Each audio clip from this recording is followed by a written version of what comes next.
Bonjour à tous, dans cette vidéo, nous poursuivons notre série sur le mariage juif. Dans les précédentes séances, nous avions vu l'importance et le cadre de la mitzvah du mariage. Et à partir de maintenant, nous allons étudier plus précisément le déroulement du mariage à proprement parler, une fois qu'on a trouvé chaussure à son pied, une fois qu'on a trouvé son zivug, ou bien, comme on dit en yiddish, son bachert. Alors, comment se déroule justement ce mariage? Tout d'abord, on officialise. Eh bien, l'officialisation des fiançailles, même si elle se dit Iroussine en hébreu moderne, ça ne correspond pas au Iroussine dont on parle dans la halacha. En réalité, quand on parle de fiançailles, de ce que l'on appelle les fiançailles aujourd'hui, sont appelés dans la halacha le Kesher Shiduchim ou le Kesher Tnaim, le lien des Shiduchim, le lien des Tnaim. Ça, c'est la cérémonie qu'on organise pour simplement officialiser son accord de principe avec l'autre famille, ou entre le khatan et la kala plus précisément. Alors, il diffère des hiroussines dans le sens où on ne parle pas véritablement de mariage. S'il y a une rupture, par exemple, il n'y a pas besoin de get. Ça, c'est la notion la plus importante. Dans le Siman Nun, du Shulchan Aruch Even Haezer, le Mechaber et le Rama rapportent ce qui doit être rendu en cas de rupture de fiançailles. Le Rama indique qu'il peut y avoir des conditions écrites échangées lors des fiançailles, ce qu'on appelle les tnaïm. Il peut y avoir même des contrats de tnaïm, shtar tnaïm, pendant les fiançailles, et les familles peuvent s'imposer des amendes à celui qui romprait, des amendes peuvent être imposées à celui qui romprait les fiançailles avant le mariage. Donc ça veut dire que ça commence à être un engagement éventuellement financier, un engagement verbal à minima, en fonction donc des lieux, des communautés et de leurs us et coutumes. Mais il n'y a pas encore de mariage dans le sens strict de la halakha, vu justement que il n'y a pas nécessité de get si il y a rupture. Il y a effectivement l'obligation de tenir ses engagements, ses engagements verbaux, voire même financiers, comme on l'a dit en fonction des coutumes, mais il n'y a pas de lien halakhique entre le jeune fiancé et sa fiancée. Alors à l'époque des Chachamim, à l'époque des sages de la Mishnah et de la Gemara, quand on parlait de Hiroussin, quand on commençait à se fiancer, là c'était véritablement un mariage.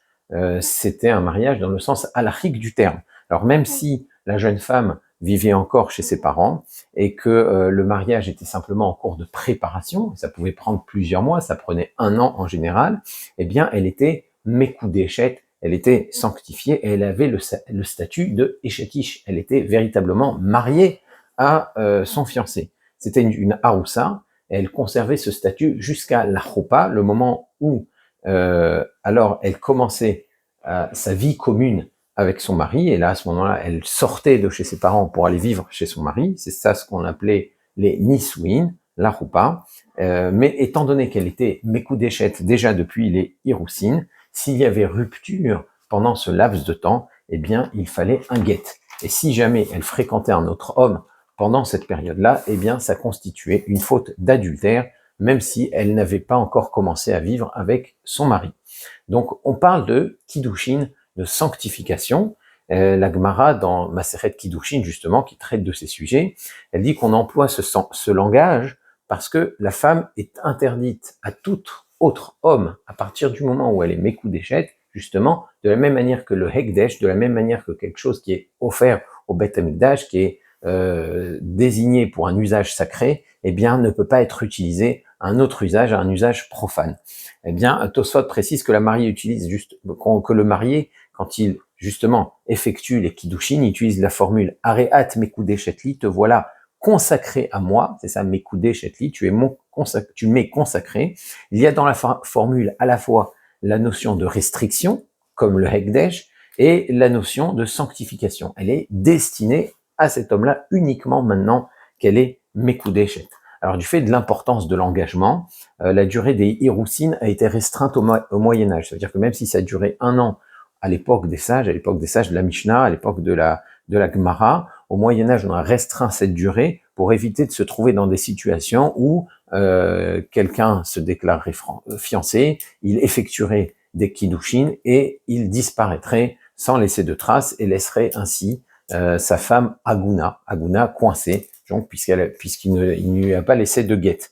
Donc pour éviter ce genre de situation, de nos jours, on célèbre les Hirousin au même moment que les Nisouin, c'est-à-dire le jour même du mariage. Alors comment se déroulent les Kiddushin? Alors la Mishnah, donc c'est la première Mishnah de Masechet Kiddushin, justement du traité Kiddushin, énonce 3 moyens de réaliser les Kiddushin.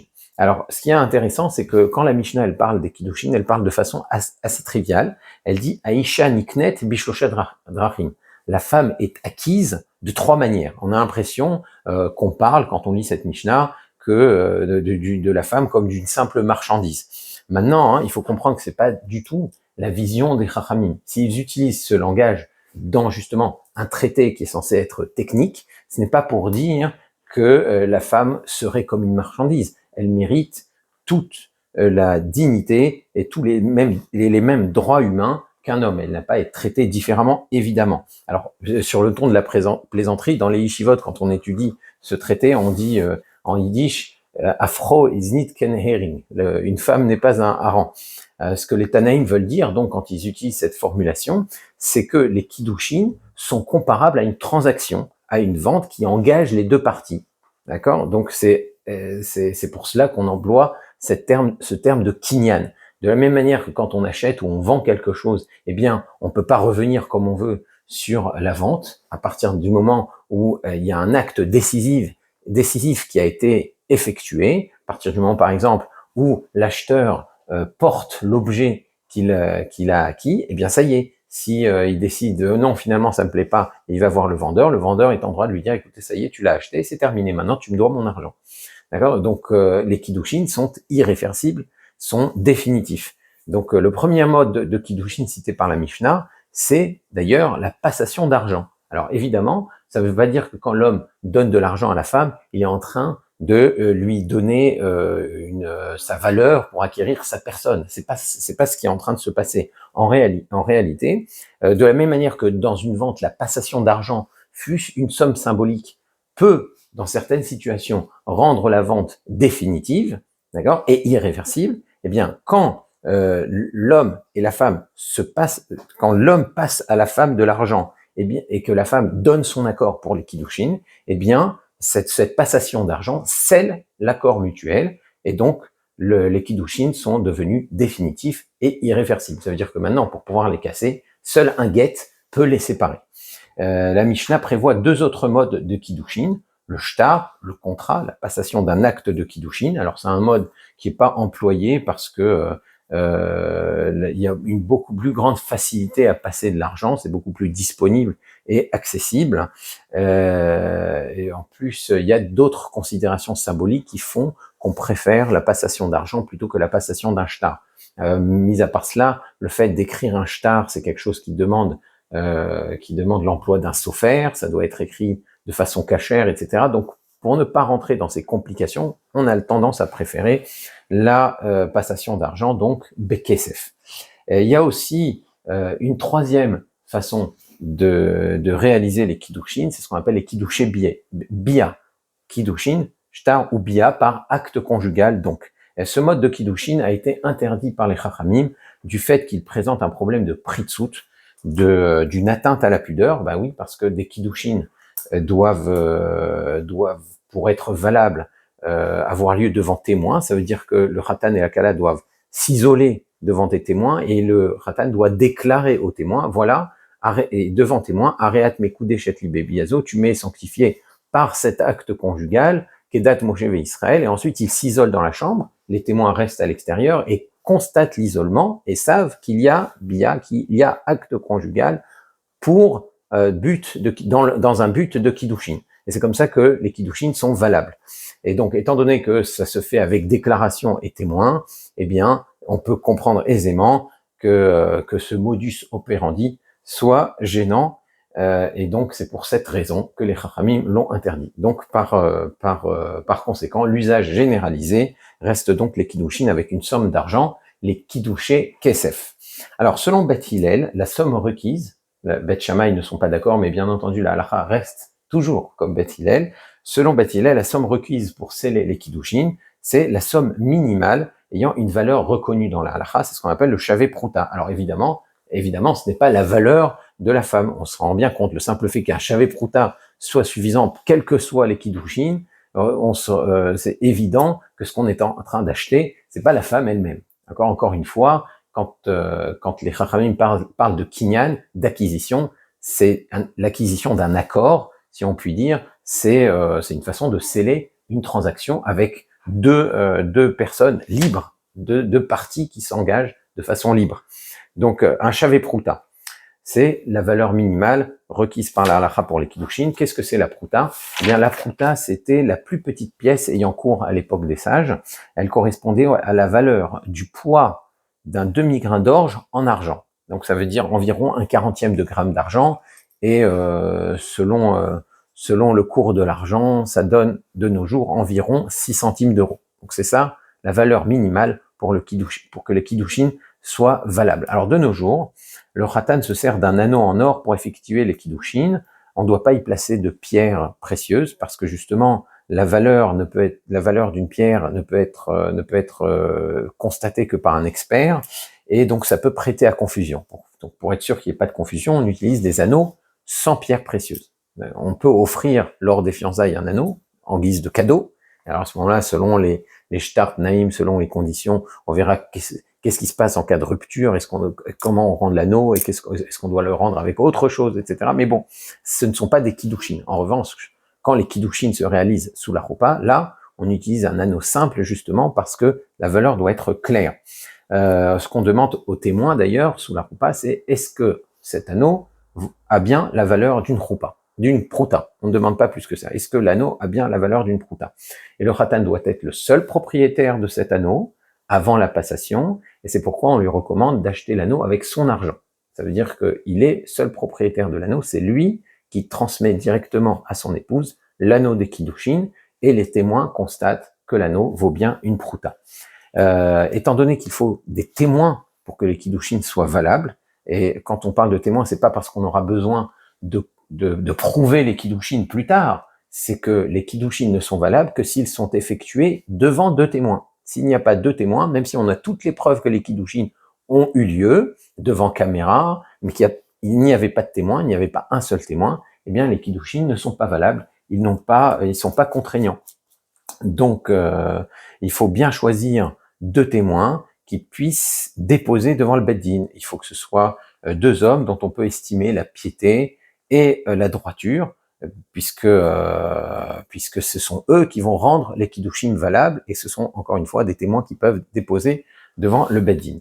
Et il faut aussi faire attention, quand on s'apprête à effectuer les kiddushin, à désigner ces témoins de façon exclusive, parce que s'il y a des proches parents, il y a des familles, il y a de la famille, il y a des invités, eux, du fait de leur proximité, ne sont pas des témoins valables, et si on n'a pas exclu tous les invités de la cérémonie, on n'a pas désigné ces 2 témoins-là comme témoins exclusifs, eh bien, toutes les personnes présentes dans la salle, en réalité, ne forment qu'un seul groupe témoin. Et donc, même s'il y a des gens qui ne sont pas proches, qui sont des témoins cachers, eh bien, le fait qu'ils n'aient pas été séparés et désignés directement peut invalider leur témoignage, et donc peut poser un problème concernant la validité des kiddushin. Donc, quand on fait venir des témoins pour les kiddushin, on doit les désigner de façon exclusive. On doit leur dire, vous êtes mes témoins. Le khatan, qui s'apprête à faire les kiddushin, doit leur dire, vous êtes mes témoins exclusifs. Donc, le khatan, avant d'effectuer les kiddushin, doit aussi déclarer. Il y a une parole performative dans les kiddushin. Quand le khatan dit Areat Mekudeshetli, il déclare son intention de sanctifier la kala, d'effectuer les kiddushin, et la kala manifeste son accord en acceptant l'anneau. Alors si elle peut montrer de façon proactive son approbation, c'est encore mieux. Alors de nos jours, quand le khatan dit Areat Mekudeshetli, il doit le dire avant la passation de l'anneau, parce que s'il passe l'anneau avant, alors ça peut poser un problème de halakha, ça peut poser un problème concernant la validité des kiddushin. Il doit bien dire Areat Mekudeshetli, la formule consacrée. Te voici, j'ai pas fait exprès, te voici consacré, Areat Mekudeshetli, te voici consacré à moi Betabazo, par cette bague, Kedat Moshe ve Israël, comme le veut la halacha de Moshe et d'Israël. Il passe la bague au doigt de sa kala, et en général, pour montrer son approbation, la kala ferme le doigt. C'est pas obligatoire, le simple fait qu'elle ait accepté, ça montre son approbation, mais pour plus de clarification, eh bien, en fermant le doigt, elle montre qu'elle accepte les kiddushin qui viennent d'être effectués. Alors, ce n'est pas une prière. En général, souvent, on entend répondre Amen au Areat Mekudeshet Li du Khatan. Ça n'a rien à voir avec une prière. C'est clairement une déclaration légale.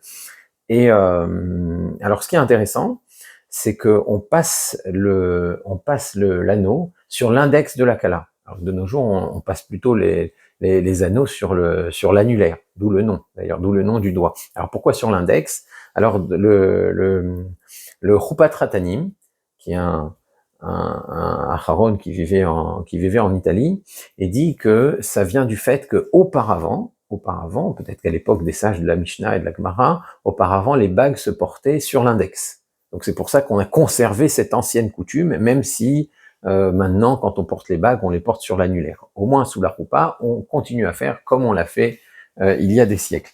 Et le Chida, le Rav Chaim Yosef David Azoulay, qui a d'ailleurs donné son approbation au Chupat Ratanim,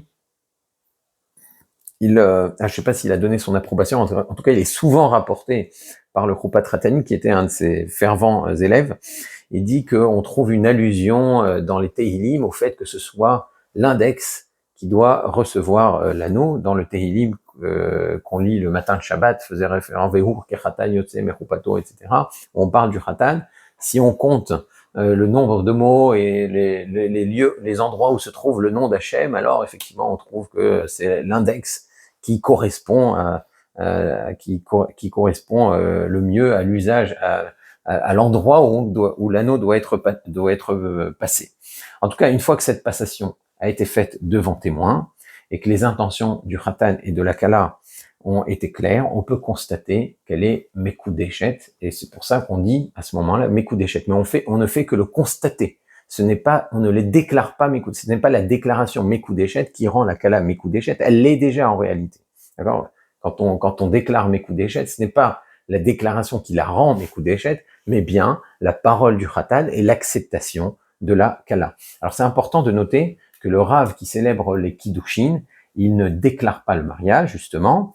Ça n'a rien à voir avec ce qui se fait dans les églises ou à la mairie, où le maître de cérémonie, il demande leur volonté aux parties, il demande est-ce que monsieur un tel désirez-vous prendre pour épouse madame un tel, et inversement, et madame un tel, est-ce que vous voulez accepter de prendre pour époux monsieur un tel, donc je vous déclare mari et femme. Donc c'est le maître des cérémonies qui déclare le mariage et qui réalise le mariage. Alors que dans la Torah et la Halacha, le mari dit directement à la femme son intention et la femme approuve.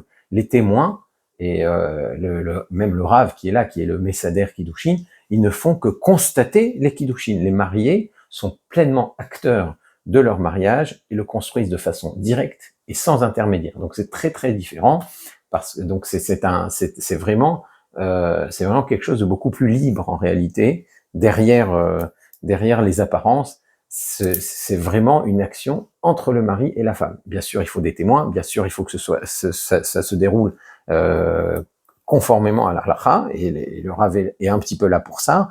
Mais les véritables acteurs du mariage, ce sont bien le Khatan et la Kala. Alors pourquoi on a besoin d'un Messader Kiddushin, pourquoi on dit une bracha, etc. Ça, on le verra dans une autre séance, Bezrat Hashem. Si vous avez des questions sur cette séance, n'hésitez pas à les poser dans les commentaires ou dans notre fil de discussion WhatsApp. Et d'ici la prochaine fois, je vous dis à très bientôt. Au revoir.